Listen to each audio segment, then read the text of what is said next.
এটা আমাদের পুলিশের একটা পুলিশ নারী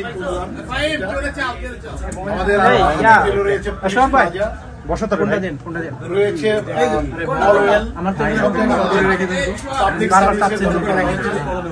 এই পার্লারটি অনেক সুন্দরভাবে সাজানো, আধুনিক ভাবে করা, যেটা উপকৃত হবে যারা সৌন্দর্য চর্চা করবে সে নারীরা। এটা নারীদের জন্য করা হয়েছে।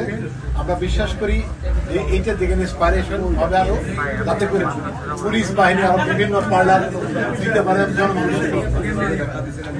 এই ধরনের জায়গায় তেমন কোনো পার্লার কিন্তু নেই, কিন্তু এই প্রথম মনে হয় এরকম একটা পরিবেশের সুন্দর একটা পার্লারের একটা প্রজেক্ট ওপেন করা হলো। কি বলবেন? এই জন্য তো আমরা যারা আছি একটা ডিফারেন্ট টাইপের দিকে তো আমরা আসছি।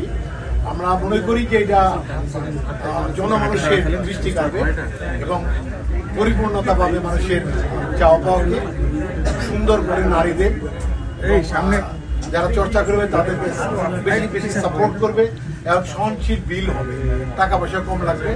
বিশ্বাস করি এই পার্লার একসময় দেশের আলোচিত স্থানে যাবে এবং অনেক বেশি নাম করবে।